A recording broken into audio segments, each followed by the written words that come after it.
Hi, my name is Angelina Pattavina, and this is my interactive project analysis. So my story is called The Rise of Deepfake and Its Effect on Democracy.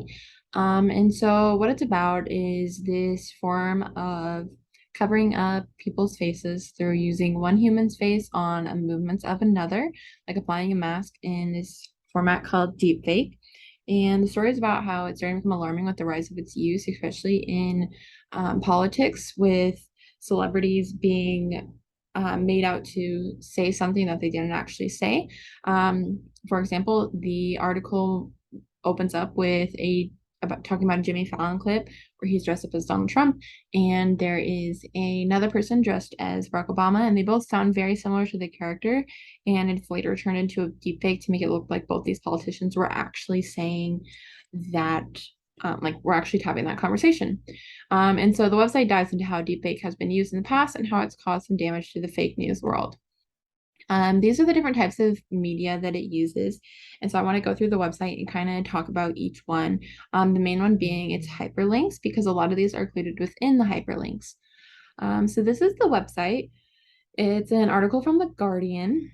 And upon opening it, you see that it is split into a left and right column. On the left, we have the story, and on the right is going to be the media.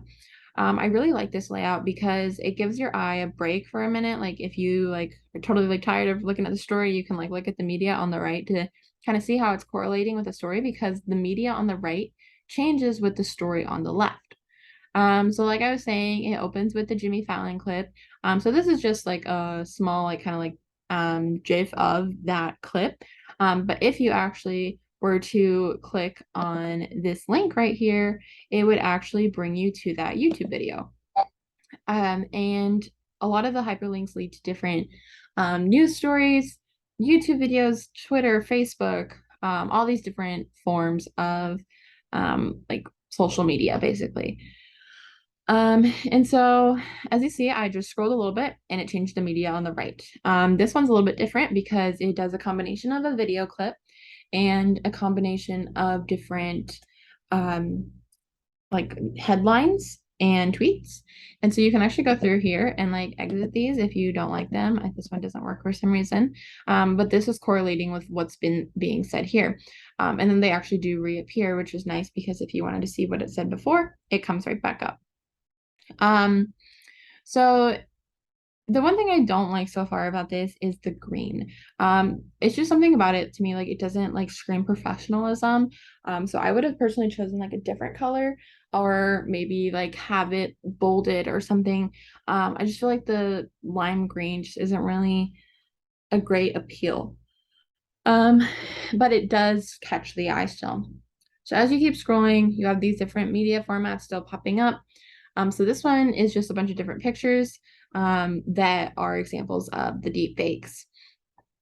And then you get into these different links. So far in the story, there was one hyperlink that I didn't feel was very necessary, and that's these hyperlinks that link you to a famous person's like page. So Jimmy Fallon's the first one, for example. So when it brings you here, it brings you to everything that the Guardian has on the celebrity. But as you can see here, none of these are about Jimmy Fallon. So that's kind of faulty on their end.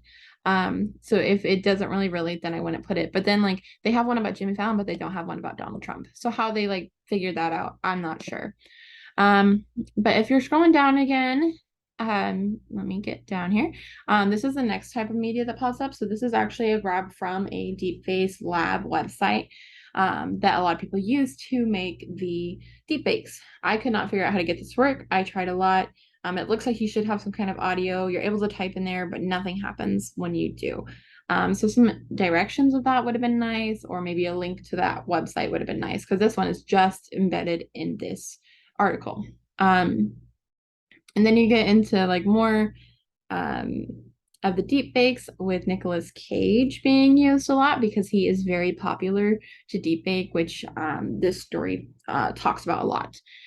And then I liked how they kind of faded. I thought that was a nice transition because it's kind of poppy. You're not just having it like there 1 second and then gone. It just kind of fades. And then you're brought into this next one. This is probably like kind of weird, but it's like my favorite part of the website because of how it fills that whole right side. And it's a combination of like a photo, the deep fake, and an audio clip. This is Donald Trump talking in a deep fake um, clip. And so it's not actually him, but it's just a combination because this video talks about how it's not only the faces that are used, but it is also the voices are somehow pieced together. And then here at the end, they have a link to their email. So if you click on that, it opens up your own email and you can send them an email accordingly. And then also it has this little box down here about how to spot a deep fake, which I think is really interesting. It might be better to put this somewhere else in the story, personally, I think.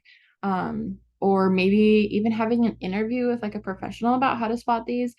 Because that is one thing that like you don't get embedded in the story is like an interview. Like you do have videos and stuff that are hyperlinked.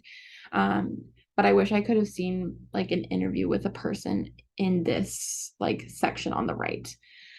Um, so going back to my presentation, I pulled it up on my phone too to see how it transfers on different pieces of technology. If I lost that left and right like division that kind of makes it look like a book, because on the phone it just has it in like a single column, like the audio is or the media is in between the text. And so for me, that kind of like takes away like the like purpose of how it was set up because I really enjoyed how it was set up and like that was my favorite part about it. And so going on the phone, you just lose that. And so I understand why because it's a smaller screen.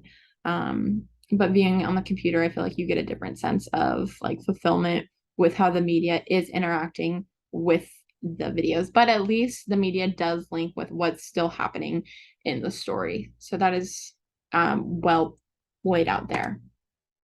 So applying this to the JOMC 134 project, the hyperlinks might be an interesting way to incorporate research into our project since it is kind of going to have a lot of research about ESAs and the different disabilities that go along with it. Plus, you can get like more outside information. Also, it doesn't even have to be hyperlinks to outside sources. It could be hyperlinks to different pages on our website. A lot of the hyperlinks in the article were to different Guardian stories related to the topic. So that's also an option for our story, which I think worked really well with the Guardian because it also promotes their own like website in a sense, but like not promoting in any way is not what it's meant for. But that's just kind of what I thought. And then you got that side-by-side image, video, audio clip with the story I liked. So it might be interesting in our story to have like our website to have our story and then the audio clip next to it. And then also had a smaller focus on a smaller population, those who are targeted. So like us, we are just focusing on ESAs at UNL. I chose this project to analyze because as a journalism major, fake news is really important to look out for. So you don't want to be fooled by any of these deep fakes. The website had a really interesting layout. You could interact with it really well, and it wasn't hard to figure out, which is super important. And it was a topic I didn't know much about to begin with, and all the different media types helped me to learn a lot more about it. Now I feel like I could have a good conversation with people about it. But I hope you enjoyed. Thank you so much, and have a great rest of your day.